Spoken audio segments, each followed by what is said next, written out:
and wisdom as constituents of scholarship. Oh, I must say thank to Professor Dilip Bharat to share the book. Really much amazing. I'm telling you, I was unaware of this book. So let me confess it. Second thing that I'm with is how research is different from scholarship that we find when we consult the book, and how he has with numerous examples, many examples borrowing from English literature, American literature, say world literature, has justified how research is different from scholarship. We shall be very much particular to the words, important words, okay? Because words are Brahma, means they must be understood, and they are very mystical. They are invisible too. So we have to focus on words. Say it's a very light word, focus. We should meditate the words. We should contemplate on words. So some words are very important, and as scholars of humanities, or especially of literature, we have to concentrate, contemplate, meditate, focus on the words only. The art of literary research, as the title is, and before going through, would like to ask you one question, only one question, and you will reply in the chat box. How many of you have gone through the book, the prescribed book, The Art of Literary Research by Altick? How many of you have gone through the book? Yes, no will be enough for me to actualize your inclination towards the session and towards learning. So tell me, how many of you have consulted this beautiful and informative book? I have read Approaches to Literature. Okay. I have read History of Literary Criticism. I have read Scott James, The Making of Literature, when I was pursuing MA, the full book. I have gone through Barry's literary theory. I have gone through the books related to the history of English literature by David A. Shays and Albert. But few things which I could find in this book were say rare. This is the reason why I'm asking you. Did you consult this book? Yes, no.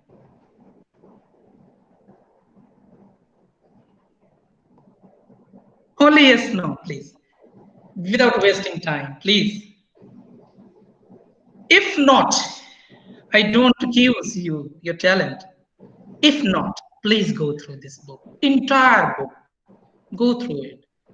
You will learn how to delve the facts behind creation and composition of literary arts. Really, I'm telling you. You will find the approaches, numerous approaches, numerous approaches, right from Aristotle to T.S. Eliot, down to T.S. Eliot, and onwards to Jacques Derrida. But the book which gives you is entirely different. So I would like to suggest you, and must say thank to Dilip Bharat that he recommended that book me to read, and I must say thank. So I now recommend you all, before taking initiative to give my lecture, that you should consult this book. Now I'm coming on the presentation. See, this is not presentation. I'm just going to show you. I don't like sometimes through it. But this is very important for exploration of understanding about what I am delivering through online mode. So topic will be the art of literary research. There are three important words you must remember: art, literary, and research. These three are very, very important. One who does not understand the words will not understand this sentence. And one who is not understanding or understand the sentence will not be able to understand the paragraph. And one who is not understanding, who doesn't understand the paragraph, will never come to end with a chapter of a book. And a chapter is a very essence of a book. You know it. So word is the primarily should be focused well. So art, literary, and research. Everybody knows about what art is because you are in that stream. What is art? Something that is aesthetical, representation of inner voice, representation of imaginative faculty of an individual, the creativity of one's heart and mind, right? Representation of the society in some form, in color form. And as Aristotle has already given the definition of art in his book Poetics, in name of dramatic art, but it is an art. So you can understand, need not to explain much. Literary is a bit difficult word, would rather to use word because see, for common people, it is related to literature. But literary for Aristotle is different. Literary for T.S. Eliot is different. Literary, the word is different for I.A. Richards, different from Ibsen, different from the points of view of structuralists like Susua and post-structuralist critics of the theorists like Jacques Derrida and Foucault. So and they have their own perspective to use this word because of their perspectivism is involved in it. So literary a bit difficult. It keeps inside a lot of wisdom of civilization. Okay, so somewhere literary is a very weightier word, must be taken care, and we will be focusing on this word in different terms later. Research, everybody is doing. You are a research scholar, okay, and after this PhD or doctoral work, you may have an opportunity to involve yourself in postdoctoral research. If you complete it, you may have research projects, okay, in your life. So research is a continuous, but it should also be understood what it is and how these terms are different from a particular word called scholarship. Who is a scholar? How he is different from a researcher will be the major issue of this talk. So uh, here are the purposes of this talk that a part of these will be covered today and on 4th January. So the art of literary research will be covered today. And in this book, there are some chapters which are very much very much concerned with your syllabus. So we will be focusing on this. These two other books, which have been written by the same author, right? I would rather to recommend that you should go through these two books: The Diction and Style in Writing, a preface to critical reading. Right, these two books that I am recommending will be very helpful for you to pursue your doctoral program. Okay, there are many articles. Everybody means most of you might have ideas of the works of Aristotle and down to so many people I have named before. But these books are having a different kind of approach. Okay, different kind of ways to see the literature.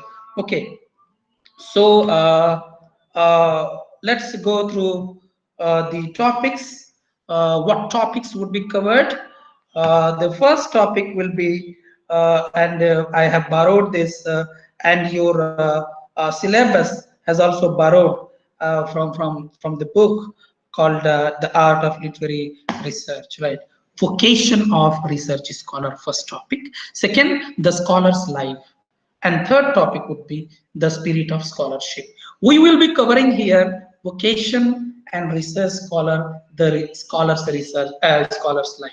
Right, for today. Next day, we will be covering the spirit of scholarship because it has extensive contents in itself.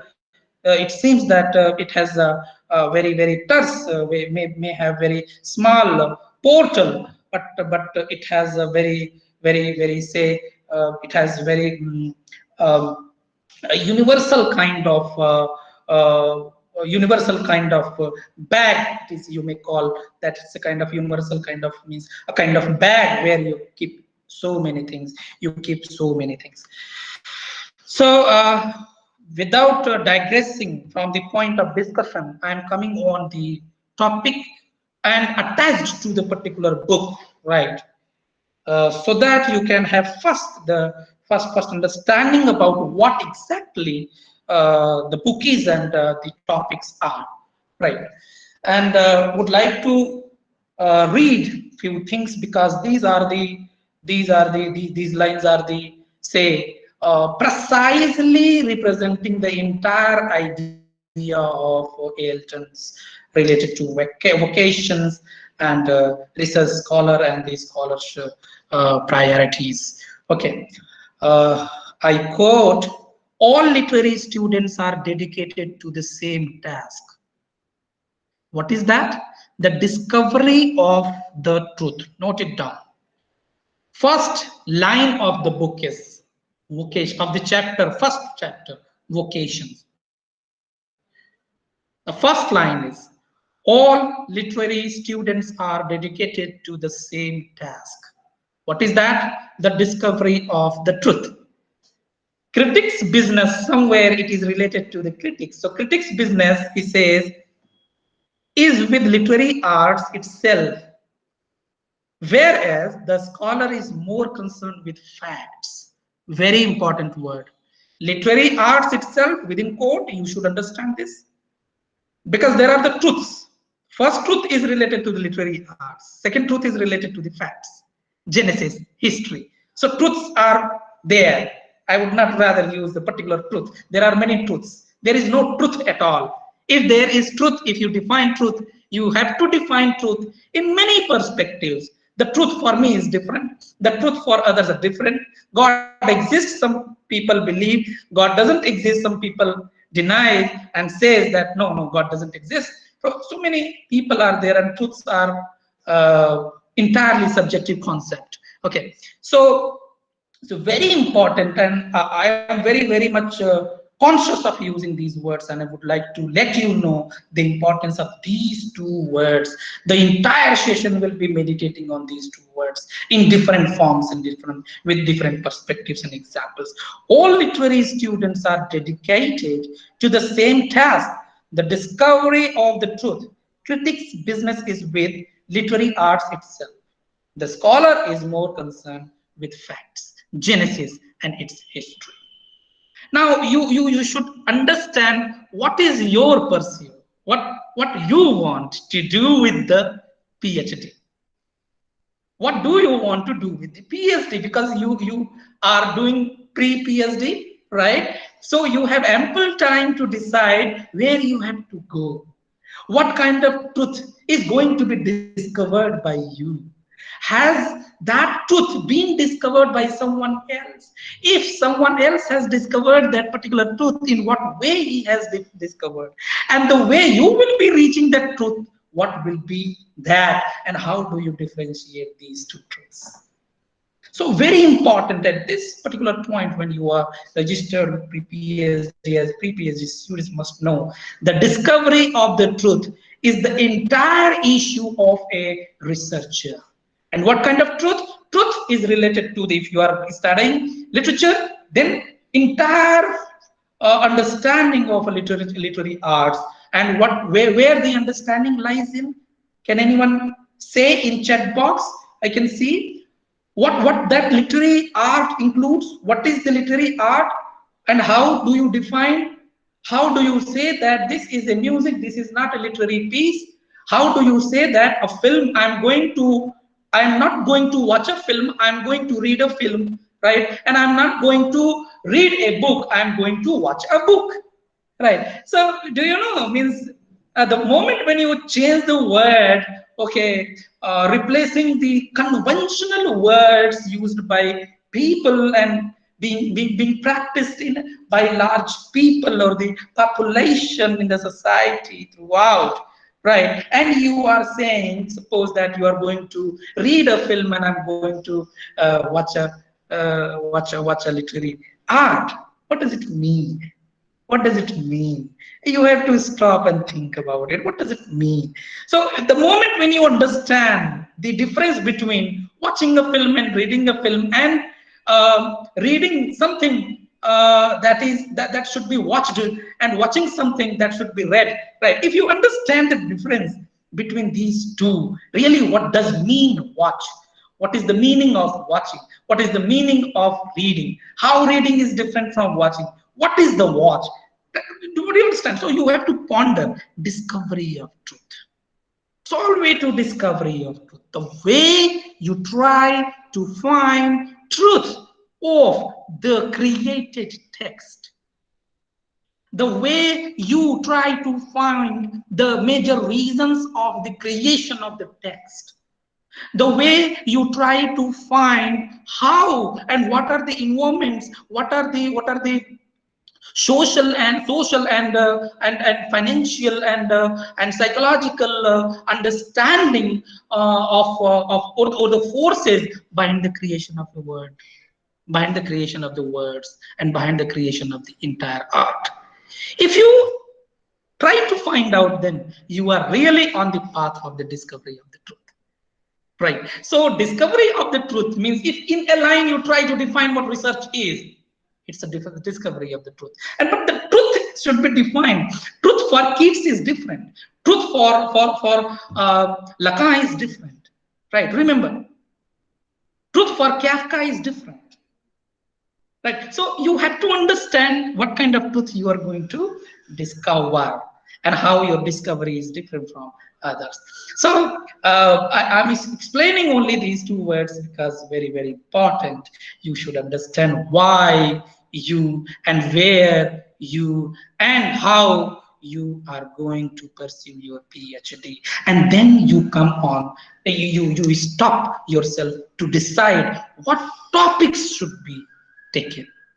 What title then thereafter? What title will be covering the entire ambition of my life, likes, and my approach to the discovery of truth.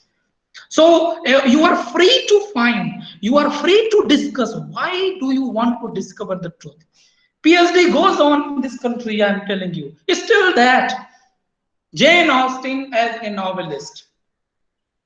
Is this the topic? How can this topic be defended as thousands of research works have already been gone in India and outside this country? Already. Something should be different. And what is the aim of doing PhD in Jane Austen? What is the aim of Jane Austen? It's reading. And how do you try? How do you want to try to means? How do you want to find the truth behind the works of Jane Austen? Sorry. So, truth of discovery of the truth, okay, is must be the aim of main aim of the researcher. Critics' business here is, I'm going ahead.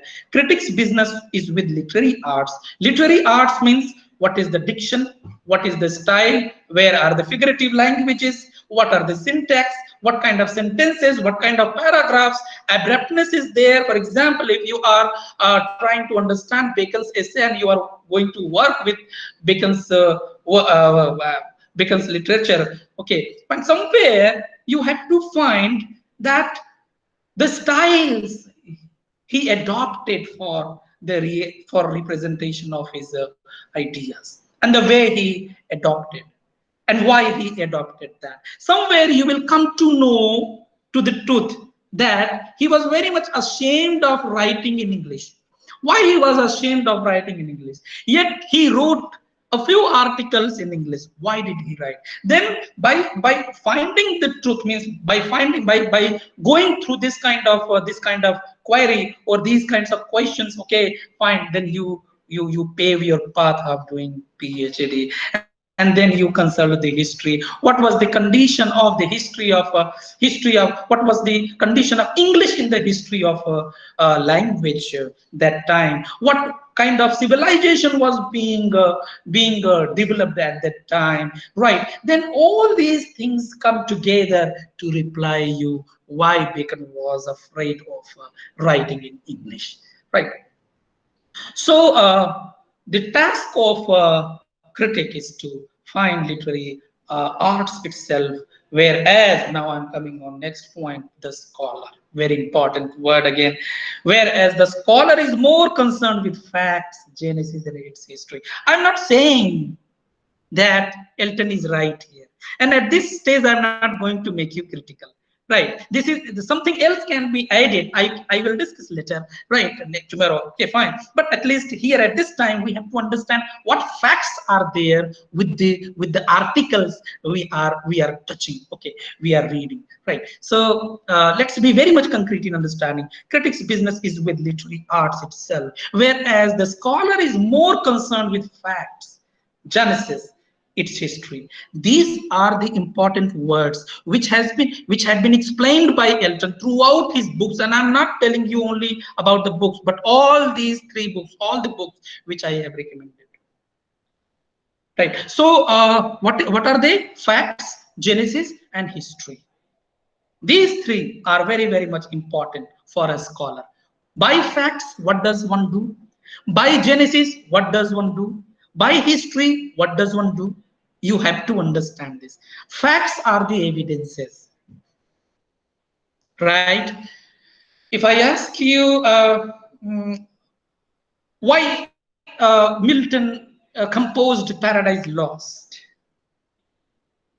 you will say many reasons are there, sir, and one of the reasons was somehow he wanted to represent the biblical facts. So Bible was one of the most liked topic or the theme in his life to discuss. That's why he opted for it. But was there any social issue? Was there any civilizational issue? Was there any theological or religious issue, theological issues? Right. So why a writer writes? How does a writer write? Is different. Right. How does a writer write is included with the scholar activity. Okay. But how does a writer write is pertinent issue for a critic. So business is with literary arts itself, but scholar tries to find out the facts. Why does he write? If I ask you why Edward Said has written Orientalism, why post-coloniality came into being, why postmodernism came into being, why post-humanism came into being, why now medical sciences are being studied in humanities, these were having some facts behind their genesis. Do you understand what I'm trying? So Genesis is very much related to facts. Genesis does have facts. And what kind of facts? Facts means truth. That truth which is entirely exact, right, correct, right, with the creation of the art and related in terms of the creation of an art. And history is very, very important. So now see, the area of this scholar is developing now. The area of studying, okay, the area of studying the literary art is becoming wider. If a scholar touches a book and a literary critic uh, uh, tries to read a book. Okay, this is the basic difference that he has made. Okay, but I would like to add here that critics are also the scholar. Right, right. But I'm not going to digress you. It may be one of the points to debate or to discuss later, but somehow I would drag you to understand only the concept of this man. Okay, how did he make a very, very arguingly, he has made difference. Okay, distinctively, he has made separate opinions about what scholar is and how a scholar is different from a researcher or a critic. Okay, so facts, genesis, and history are the subjects of the scholar, whereas literary arts are the only itself are the subjects for the critics. Now, further I read, literary research is devoted to the enlightenment of criticism. Quote it, very important word. Enlightenment of criticism.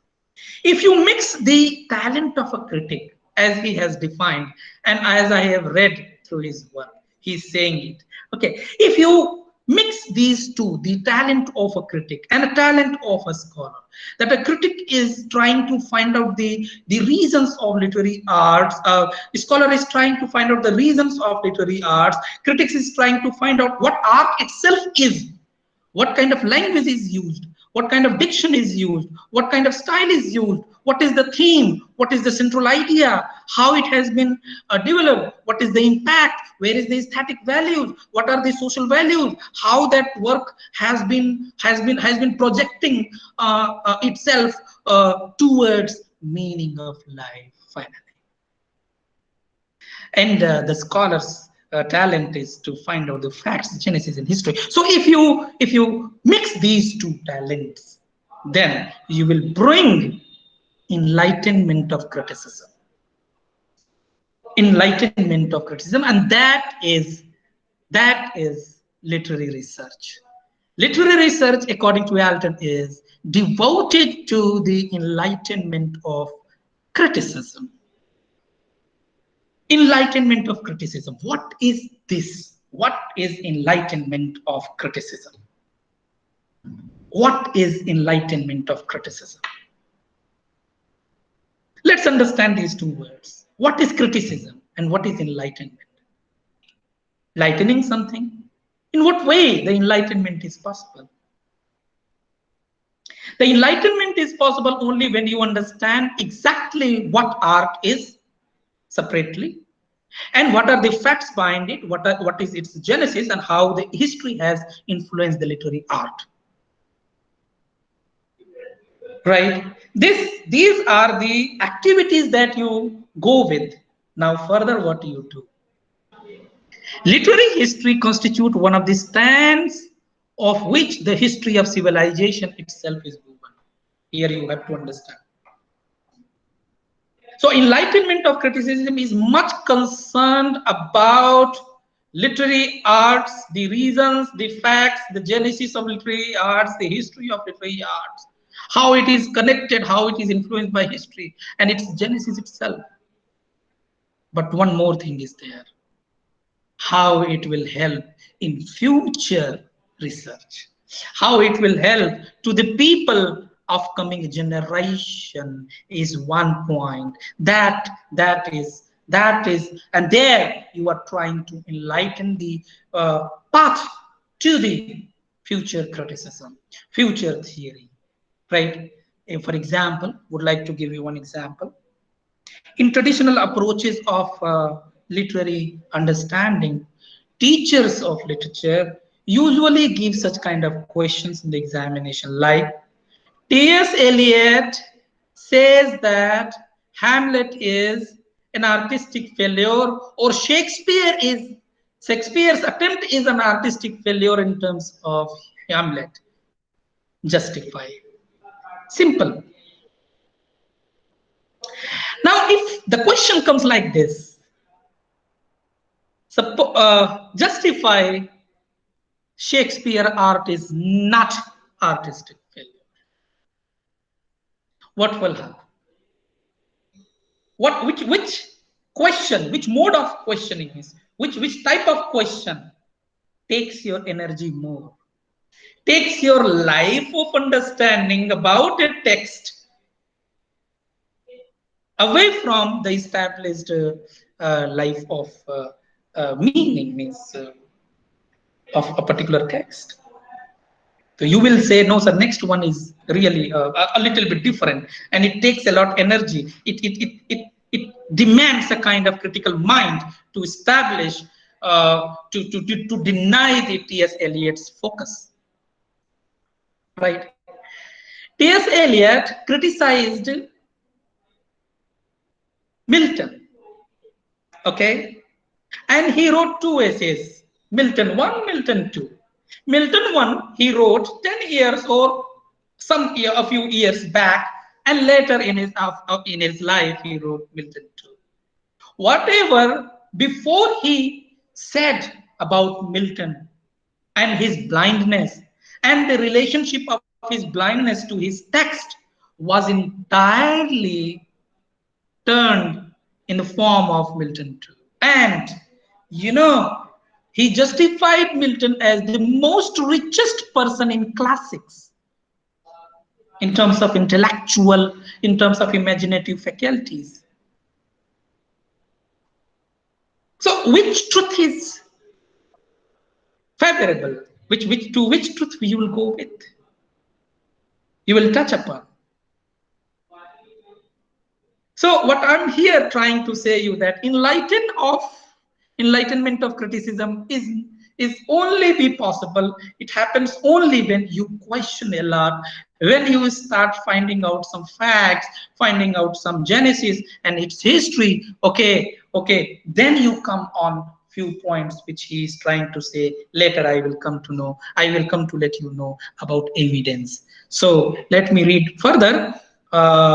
In this term, now I'm coming on the point of what researcher is, after making you understand critics and scholars business. Right?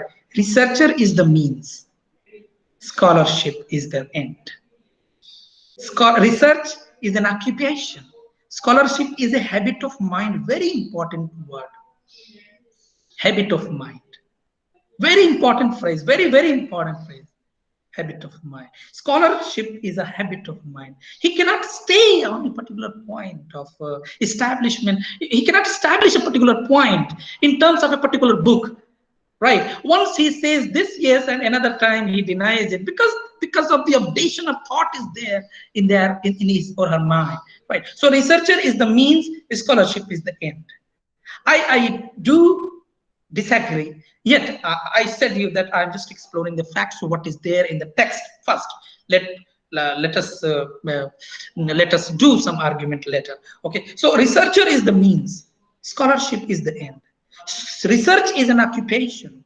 Scholarship is a habit of mind and a way of life. A scholar is more than a researcher while he or she may be gifted in the discovery and assessment of facts. Did you understand what is important? Facts. Always, everywhere he talks about facts in the entire book. Okay, discovery and assessment of facts. Okay, the scholar's work is, scholar is more than a researcher. For a while, he or she may be gifted in the discovery and assessment of facts. He is, besides, a man of broad and luminous learning.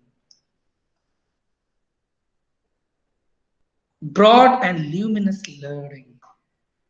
Suppose you are working, you have opted to work on Wordsworth. Okay. And you focus only on the works of Wordsworth. Will you be able to complete your research? Not at all.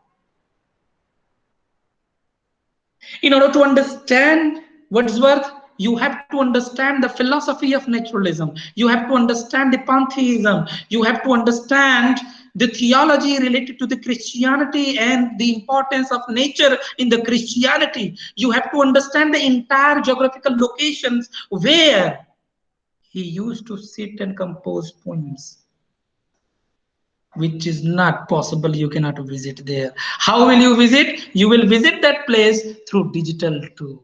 So a virtual tour is possible in finding out the places, okay, geographical places from where Wordsworth used to give form to poetry.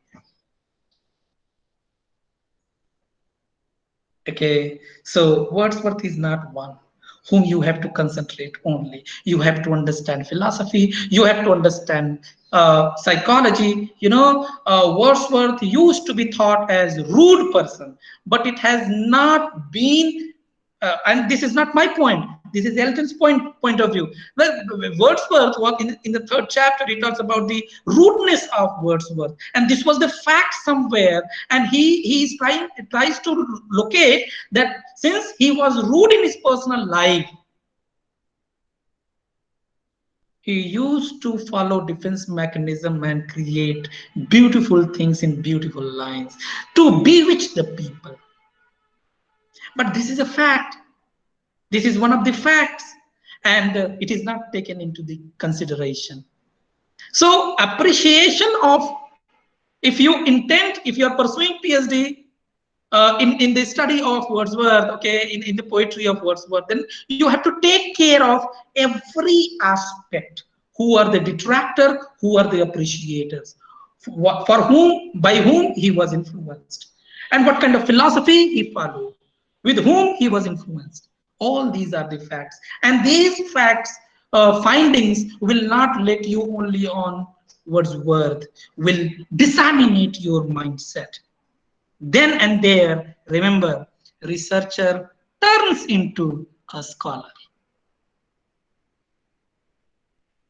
Because researcher is a means researcher knows how to document things, but a scholar only knows how to find data, the facts, the genesis, and how these genesis, history, historical facts, geographical facts, imaginative facts, okay, together work for creation of Wordsworthian poetry. One example I gave you if you're working in Wordsworth.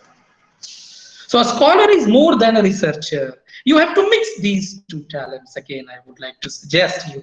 So a scholar is more than a researcher. For a while, she may be gifted in the discovery and assessment of facts. He is, besides, a man of broad and luminous learning. He has both the wisdom and the knowledge that enable him to put facts in their place in two senses. Remember, wisdom and the knowledge. ज्ञान बिना विवेक के बेकार होता है. बहुत से लोग ज्ञानी होते हैं लेकिन विवेकी बहुत कम होते हैं. Very few people are. The wise and the wisdom is there. He is a wise person, and he tries to implement his knowledge, okay, with his wisdom only. Okay, so he is talking about wisdom and knowledge both, right? And you have to mix. He has both wisdom and knowledge that enable him to put facts in their place into places. He is never either engulfed or overawed by mere data. Mere data, Wordsworth, you are working on Wordsworth, you have a lot of research papers and you are much influenced by those, or few of the research papers have influenced much, and thus they influenced your PhD, and you are digressed from the ambition with which you opted for delving the truth, for discovering the truth about the text, about a text or the texts. So wisdom and knowledge should be implemented, implemented, not to believe mere data and to believe some important facts concealed or mystified in the data itself. So from here, you can in this term you can understand how to read in between lines. Okay, or how the gap in between two words give you the meaning. Okay, and a lot work has been done in between these means for only for understanding the gap. One example I would like to refer you. Most of you have gone through Waiting for Godot, a French play translated into English, and there is a there is a speech of Lucky. Okay, everybody knows that this play is absurd play and it doesn't have any meaning. If it does not have any meaning, why it is prescribed in Indian university? Not only in Indian university, in the universities of the world. If it is absurd, why we are rationalizing the theme of Samuel Beckett, the waiting for Godot? Question. In that play, Lucky speaks around 50 to I think 26 or 10 to 26 minutes speech is there. I'm forgetting for 5 minutes. I'm sorry, you can check it. But it is a long speech. And I'm telling you, he speaks that in one break, with no pause, with no full stop, with no comma, no punctuation at all. What does this mean? What is the meaning of such kind of uh, because it distorts entirely the system of language. There is no role of finding what literary arts itself. It is distorting the way to write a book. No punctuation, no, nothing else, no grammar at all. But chosen as a book means one of the milestones in the history of absurd literature. And not in absurd literature, I would like to say, in the history of world literature.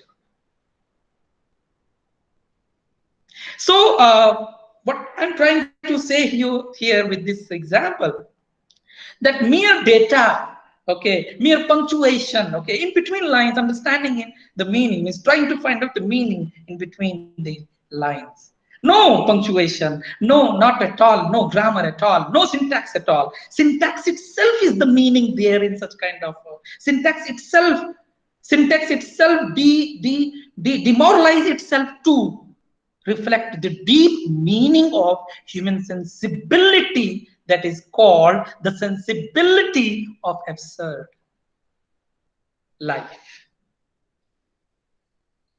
Is there any grammar in life? We are Indians, we may have grammar in life.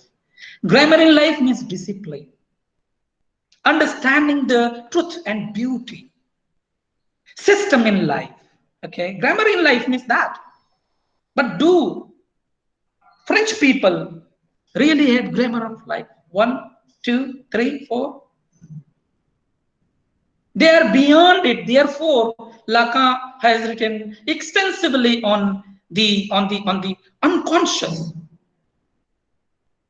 Foucault has written a lot on the history of sexuality. Only in terms of these, the desires. Deleuze has written about the desires, some kind of desires which never finishes, has already been told by Buddha in India. But his thought is different from the Indian philosophy of Buddha. Trying to say you that that mere facts doesn't tell you the truth about the text, and you have to go beyond it.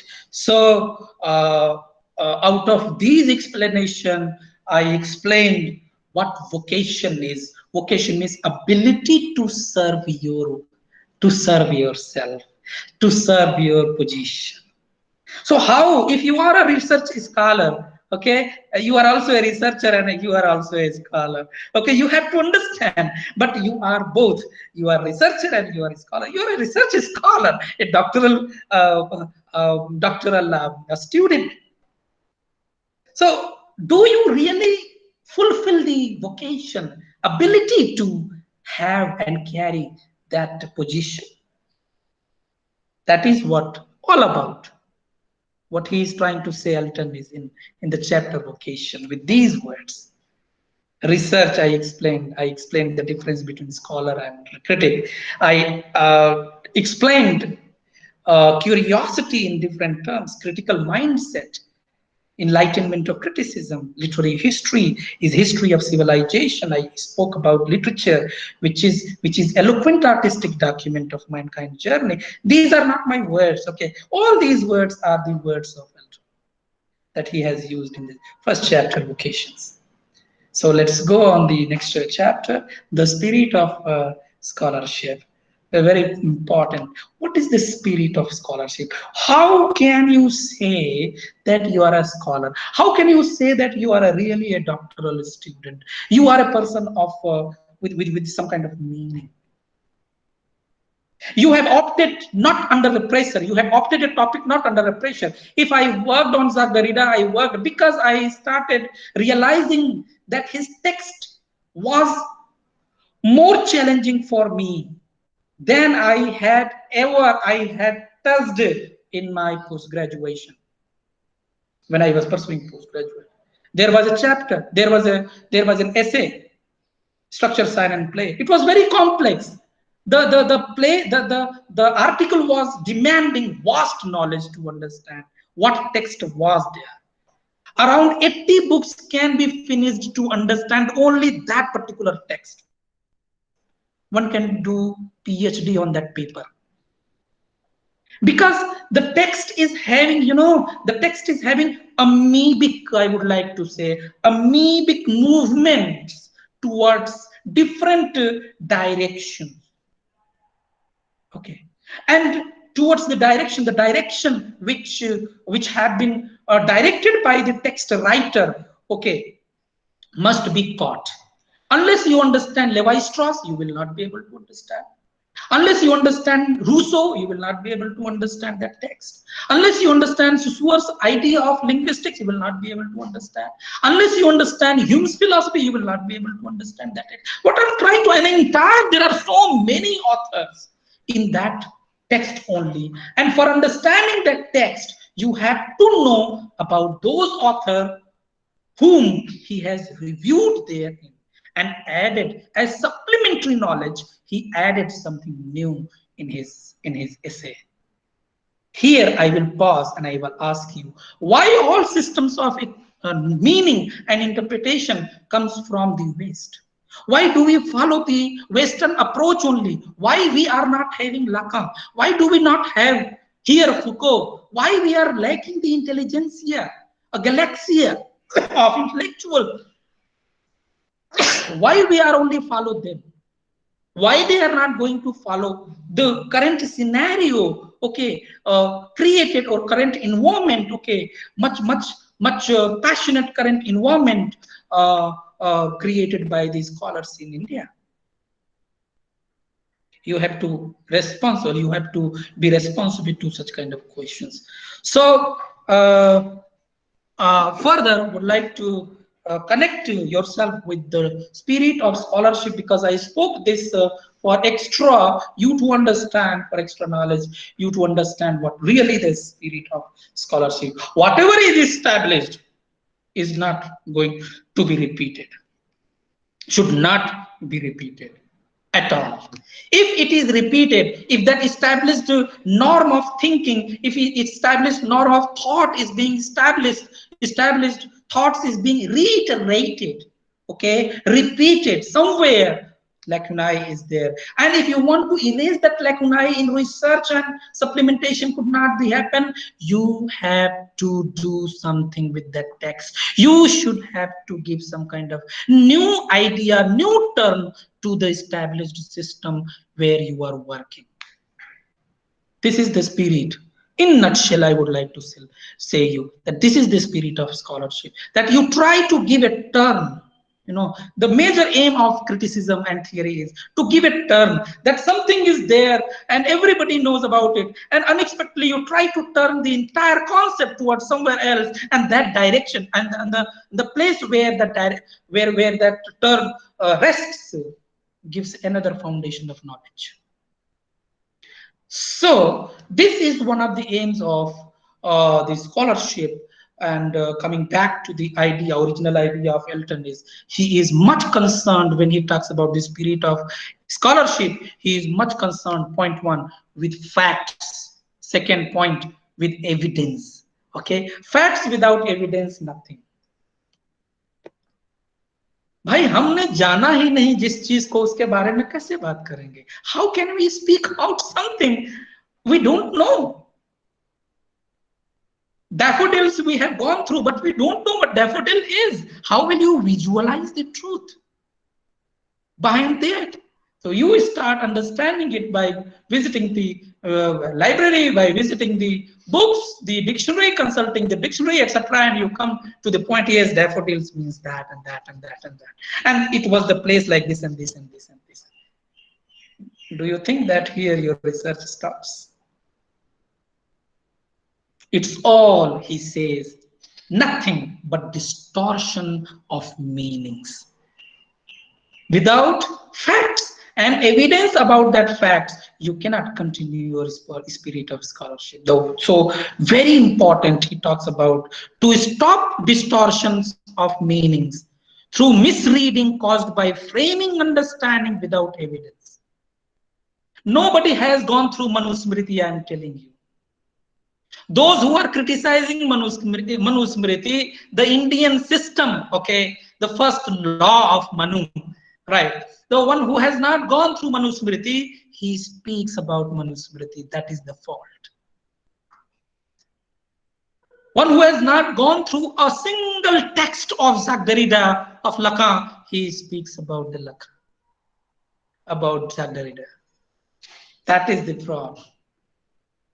Without reading manuscript, how can you say that it is against a woman? It is against a caste. It is against a creed. Go through the lines. Try to understand the context. Know the facts. Why, in what circumstances that facts came into being? What kind of language is used? And what are the contexts of that language used by a writer or a compiler?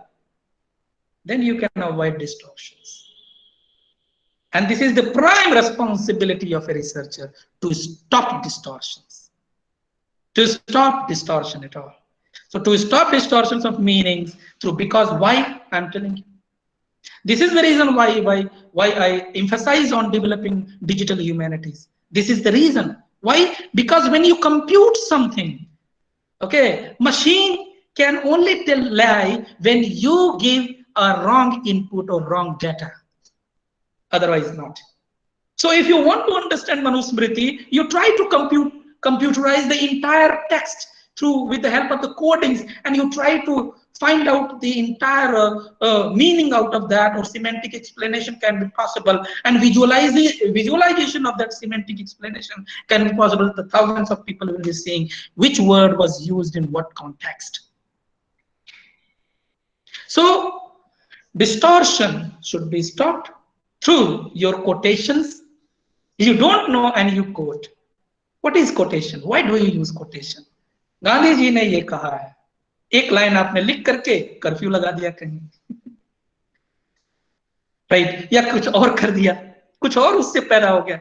Oh, why that line is, why, in what context that line was used? This is very, very much pertinent. And this is the spirit of scholarship, where you try to connect yourself with the realities of the text.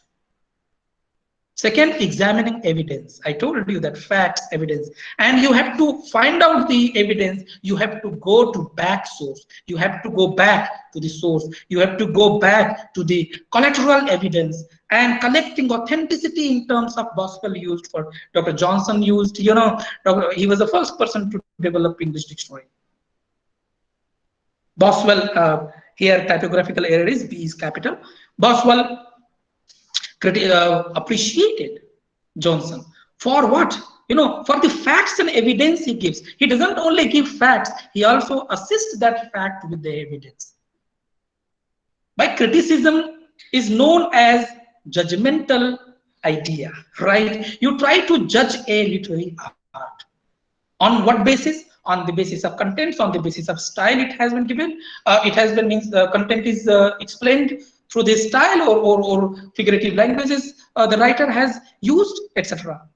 Only these, and you conclude it. But where are the authenticity? For authenticity to support your argument, you take the help of the text itself. So few words you quote, few lines you quote, and you try to establish your idea. So without authenticity, you cannot justify your doctoral, you cannot defend your research work at all. And at this stage, not at all. You cannot use I. Unless you establish the norm, you cannot use I. You cannot say that I think so, because for I think so, there are numerous things that work behind the word or the sentence when you use I think so. I think so means authenticity of an individual person. And that authenticity cannot be possible unless you have evidence and the facts and the data and the historical background, the genesis, etc. You must have. Fixing dates and testing genuineness. This is also very important, that you have to understand which thing happened, what and when, and why that thing came into being, that text came into being. If I ask you why Sigmund Freud wrote a book, The Pleasure Beyond Pleasure, I'm curtailing this text, the title, Beyond Pleasure. Why? Before that, he was very much happy with the consciousness. He was very much happy with libido. But in Beyond Pleasure, he talks about, he talks about thanatos, the negative trait of human being that emerges itself or under some kinds of circumstances and reflected through so many behaviors. Why he had to write this? Where he was very much positive. He was a causative philosopher. So dates and testing genuineness is based entirely on the evidence and the facts. So it should be followed by the researchers, and formal designation. Why the poet is poet? If he has some social attitude, and for that, if he has been gifted, the reason why he has. Chronology and a critical examination of documents authenticity, I think very, very important. I quote, he says, responsible scholars therefore seize every chance they get to correct misstatements before they can take root and grow. Right. Here in this slide, you see how do you develop your scholarship? Means how you try to develop your process. Means your thoughts about the research activities or scholarly activities. Reading to memorize. If you remember, if you were pursuing, means you were graduating BA. Then much emphasis was on memorization. That you used to memorize the lines, the verse line, etc. And without that, you think your reading is not possible, and you are not going to pass because the facts is very important, and you are assessed only on the basis of facts. The next stage is there, reading to understand and draw meanings. In the first time, you pay little attention on understanding, but you pay attention on memorizing. That the more you memorize, the more you can write, because of the little mindset we have. Okay, or a very few people are genius to mix the understanding and meanings both at this stage of graduating undergraduate programs or +2 programs. The second stage is reading to understand and draw meanings. Okay, after memorization, means after memorizing something, you try to, if you go ahead with some kind of curiosity, then you try to understand, you try to draw meanings, you try to find out the meanings of the meaning, etc. So very important. Reading to write about what you memorize. Then you have a stage when you try to write something, whatever you understood, whatever you have memorized, and try to make things beautiful in a very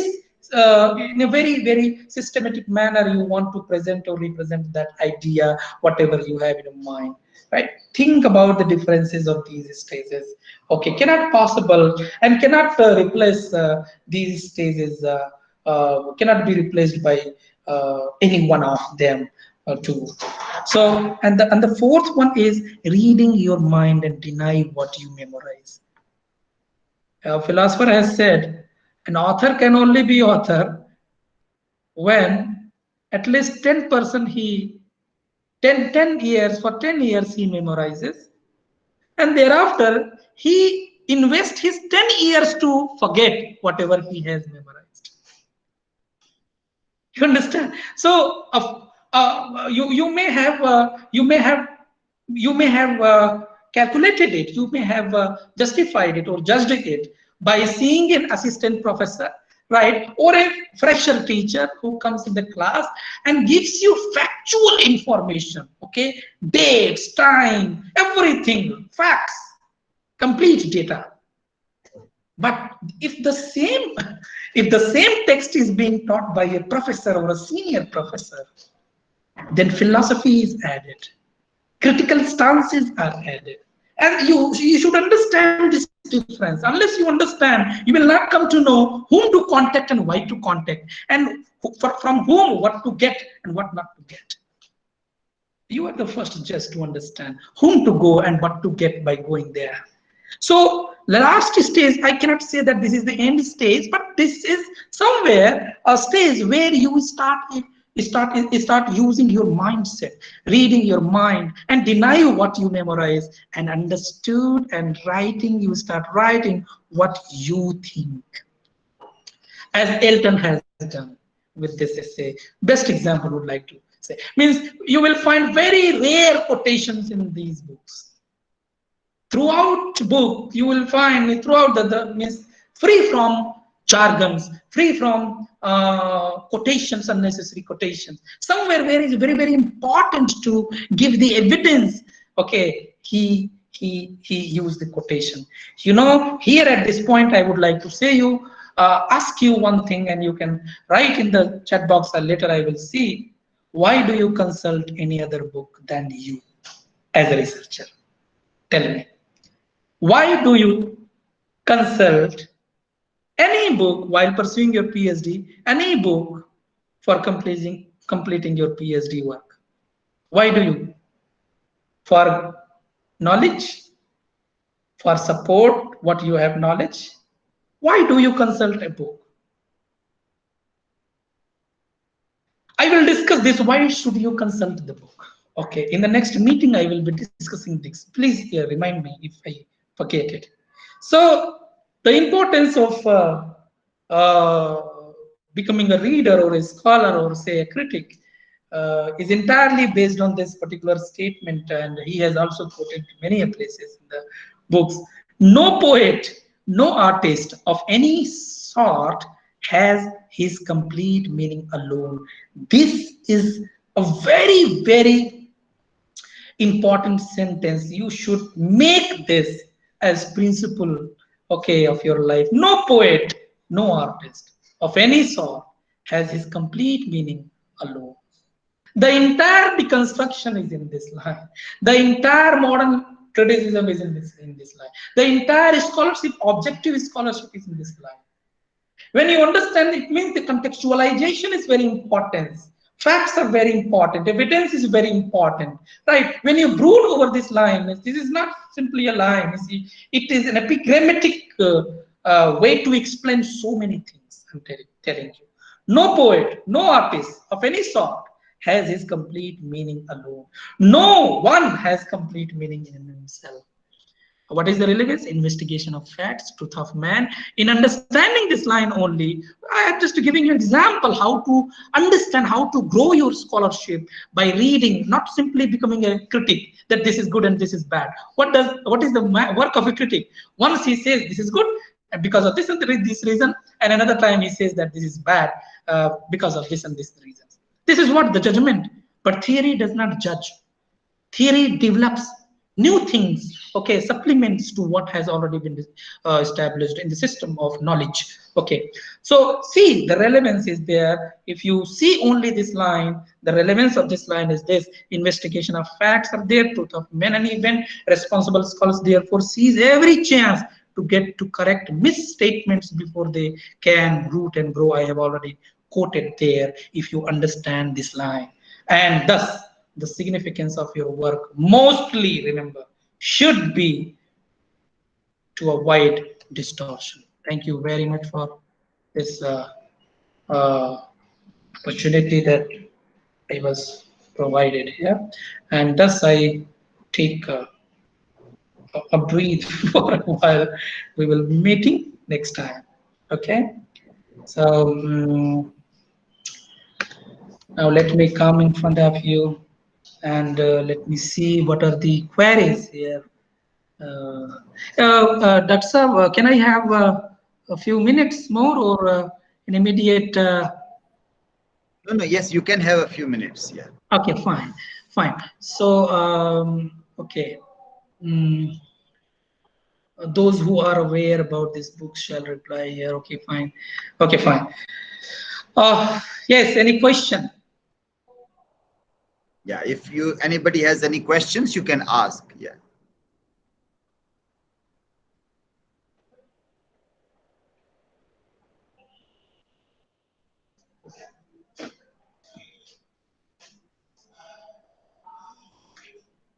It's a very interesting topic, that how the vocation of research, the spirit, and how the researcher, the scholar, the critic are different from each other. So very well, Dr. Valiur Rahaman, you have covered this very important topics which is discussed by Richard Altick in the book, and in a very simple, lucid way, you have tried to explain these key concepts of art of literary research. We are meeting tomorrow again for Yes. the concluding part Hope also. So, in case you the students, participants have questions tomorrow, then also they can ask the questions tomorrow. And it was indeed a very good one to listen to you on this topic, which is obviously, as you said, very interesting book. Yeah, it is, and it is like a compulsory reading for anybody who wants to do research in humanities, in research in literature, which is not yes, very rewarding. It is not as rewarding as science. You have a right. patent. It's not that way that you get recognition or fame or money. The humanities research is not that way fruitful. So, but this book is very interesting, which motivates everybody. Very well. Thanks a lot for today. Okay. Tomorrow again we are meeting, sir. Yeah. Okay. Okay. Okay. Thank you very much. Thanks a lot.